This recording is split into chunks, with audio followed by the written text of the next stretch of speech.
Iran मुसीबतों में दिखाई दे रहा है, लेकिन ईरान ऐसा पलटवार कर रहा है जिससे पूरे मिडिल ईस्ट में खलबली मच गई है। अलग अलग देश जहां पर अमेरिकी बेस है, उन बेसिस को वो नुकसान पहुंचा रहा है और अब जो पश्चिमी देश है वो लामबंद होते हुए दिखाई दे रहे हैं। इस समय ईरान ने मिसाइलों से ऐसे हमलों की झड़ी लगा दी है कि वो हर तरफ वो उस बर्बादी का बदला लेना चाहता है। बर्बादी के साथ जितना जख्म उसके सीने पर लगा है, वो उतने ही दर्द, उतनी ही तकलीफ उन देशों को भी अब देना चाह रहा है और वो प्रयास करता हुआ दिखाई दे रहा है। एक सवाल यह भी है कि कितने देर तक ईरान लड़ पाएगा इतने शक्तिशाली मुल्कों के साथ। और इस बीच में अब कुवैत सिटी में अमेरिकी दूतावास पर हमले की खबर है। बहरीन में 5वें बेड़े के मुख्यालय पर अटैक की खबर मिल रही है। बहरीन अलग अलग दिन जो है रोजाना इस तरह की तस्वीरें आ रही हैं और अमेरिकी ठिकानों को लगातार ईरान टारगेट कर रहा है। ईरान का कहना है कि हमारे निशाने पर सिर्फ और सिर्फ अमेरिकी बेस हैं।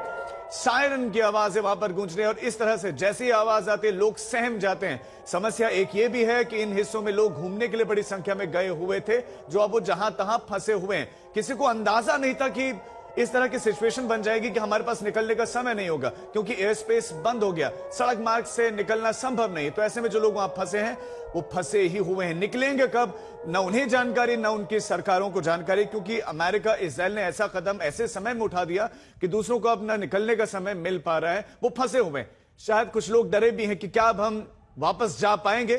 कुवैत सिटी में बिल्कुल यही आलम, यही स्थिति देखने को मिल रही है। हम कुछ तस्वीरें भी आपको दिखा रहे हैं कि ऐसा नहीं कि सिर्फ अमेरिकी बेसिस पर ही धुआं निकलता दिख रहा है। टारगेट जरूर अमेरिकी बेस है, लेकिन या मिसाइल जो है या ड्रोन जो है अपने जो जगह चिन्हित है उससे इर्द गिर्द भी जाते हुए दिखाई दे रहे हैं और वो रिहायशी हिस्सों में भी टकराते हुए दिखाई दे रहा है और वहां पर भी नुकसान जरूर पहुंचा हुआ है। और अब ईरान पर हमले का एक दूसरा इंपैक्ट भी दिखाई दिया। अलग अलग देशों में ईरान के समर्थन में भी प्रोटेस्ट में, इंक्लूडिंग इंडिया, भारत में भी। और एक बड़ी खबर इस समय आपको देते हैं, अमेरिका का खतरनाक लड़ाकू विमान F-15 कुवैत में क्रैश हो गया है।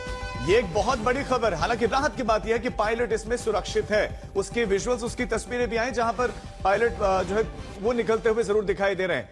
ये वो तस्वीर है जहां पर ये विमान क्रैश हुआ, एकाएक उससे धुआं निकलता हुआ दिखाई दिया। क्या ये हिट किया था, किसी चीज से हिट हुआ या खुद से गिरा, ये विषय जरूर है, ये सवाल जरूर है। लेकिन यह अमेरिकी जो है फाइटर जेट है, F-15 ये है जो आप तस्वीरों में इस समय देख रहे हैं, ये गिर गया। इसका गिरना सामान्य घटना नहीं है।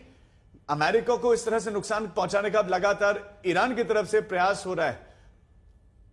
देखिए बिल्कुल, और ये इंपॉर्टेंट बात यह है कि कुवैत के अंदर भी लगातार F-15 विमान के बारे में ये जानकारी मिल रही है प्रिलिमिनरी इन्वेस्टिगेशन के द्वारा कि ये एक फ्रेंडली हेड था। इसमें खास तौर पर ये विमान जो ईरान की तरफ से UAV आए थे उनको हिट करने के लिए लगातार स्क्रैम्बल किया गया था, लेकिन जो एयर डिफेंस यूनिट थी उनकी तरफ से भी फायर किया गया और उसी फ्रेंडली फायर के अंदर ये हिट जाकर इस F-15 विमान पर जा लगा। हालांकि देखिए गनीमत ये रही कि पायलट ने पहले ही इजेक्ट कर लिया था अपने आप को। पायलट की तस्वीरें भी हम आपको दिखाएंगे थोड़ी देर में। लेकिन अब ये कहा जा रहा है कि इस समय जो सिचुएशन है वो पूरे, अब ना सिर्फ कुवैत बल्कि पूरे मिडिल ईस्ट में इस समय पैनिक वाला सिचुएशन है। हर तरफ अमेरिकी बेसिस के ऊपर, उनके कॉन्सुलेट पर, उनके महत्वपूर्ण सिविल इंफ्रास्ट्रक्चर के ऊपर, जो उनके मौजूदा ऑफिस वहां पर है, वहां पर अटैक किए जा रहे हैं। बहरीन के अंदर भी लगातार उन कम्युनिकेशन सेंटर्स को टारगेट किया जा रहा है जहां पर अमेरिका ने अपने ऑफिस को बनाया हुआ है या फिर उनके basis, command and control centre मौजूद है। तो ऐसे में लगातार ये बड़ी चुनौती इस समय लगातार अमेरिका और इजराइल के लिए, खासतौर पर अमेरिका के लिए है कि कैसे अपने इन ऑफिस को, अपने आप कह सकते हैं फ्लीट्स को, अपने in command and control centre को वो सिक्योर कर पाएगा। और ये पहली तस्वीर, खासतौर पर ये तस्वीरें हम आपको कुवैत से भी दिखा रहे हैं जहां पे अमेरिका के लड़ाकू विमान को हिट किए जाने की खबर थी। हालांकि ये जानकारी बाद में मिली कि देखिए ये हिट लगातार वहीं की एयर डिफेंस यूनिट से किया गया है। ये विमान लगातार ईरान की तरफ से आ रहे एक UAV को टारगेट करने के लिए, न्यूट्रलाइज करने के लिए हवा में था और उसी बीच ये फ्रेंडली फायर या फ्री फायर लगातार उनकी एयर डिफेंस यूनिट से किया गया। पढ़े देखिए, ये बात तो तय है कि पूरे मिडिल ईस्ट में इस समय अमेरिका का जो सैन्य जमावड़ा है फैला हुआ है।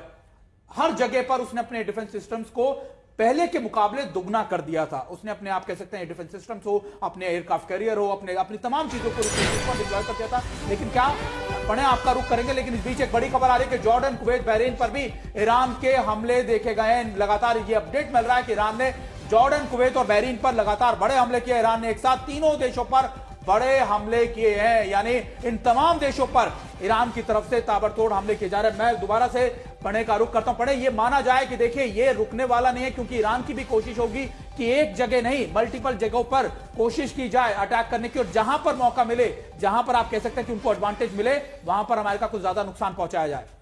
बिल्कुल सुमित, और अगर आप ईरान की स्ट्रेटेजी देखें, ईरान के प्रॉक्सीज का पूरा नेटवर्क आप जानते हैं, ये ड्रोन्स कहां से उड़ाए जा रहे हैं, ये भी एक सवाल खड़ा हो रहा है कि अगर ये मल्टीपल जगह से हिट कर पा रहे हैं, मल्टीपल जगह पर हिट कर रहे हैं, तो ये कहां से उड़ाए जा रहे हैं, क्योंकि अगर आप देखें कि डिस्टेंस कितना है, पूरी गल्फ ऑफ पर्शिया जो है, यानी खाड़ी को पार करके क्या ये ड्रोन्स वहां तक पहुंच पा रहे हैं या किसी नजदीक की जगह से उड़ाए जा रहे हैं, ये अभी हमें नहीं पता है। लेकिन ईरान की स्ट्रेटेजी ये है कि वो इस पूरे इलाके में तमाम देशों को ये महसूस करवा पाए कि इस लड़ाई में उनको भी कीमत चुकानी पड़ेगी। आखिर ये जो सल्तनतें हैं, ये जो एमिरेट्स हैं, ये जो शेखडम है, ये कैसे अपने लोगों को समझाएगी कि वो इन्हें डिफेंड करने में नाकाम हो रही है। कि यहां पर बहुत बड़ी आबादी एक्सपैट्स की रहती है, चाहे यूएई हो, चाहे सऊदी अरब हो, चाहे कुवैत हो, इन सब जगहों के ऊपर विदेशी नागरिक भी बहुत बड़ी संख्या में, इसलिए वो सारे देश भी पैनिक में होंगे। कल रात को 2.5 घंटे तक अगर सीसीएस की बैठक भारत के अंदर चली है, प्रधानमंत्री बाहर थे, वहां से लौटने के बाद तो विषय सबसे बड़ा यही था कि इस पूरे इलाके में जितने भारतीय हैं वो किस स्थिति में हैं, उन्हें हम कैसे वापस लेके आ सकते हैं, खासतौर पर वो जो वहां पर शॉर्ट टर्म के लिए गए थे, फंसे हुए हैं, उनको कैसे सुरक्षित निकाला जा सकता है, क्या क्या ऑप्शन हो सकते हैं। और आई एम श्योर इसी तरीके की जो बात है, इसी तरीके के जो प्लान्स हैं, वो कई और देशों में भी वर्कआउट हो रहे होंगे। तो ये जो एक पैनिक की सिचुएशन पूरी दुनिया के अंदर है, और साथ ही ईरान गल्फ ऑफ जो स्टेट ऑफ हॉर्मुज है, पूरी फारस की खाड़ी, ओमान की खाड़ी के अंदर उनको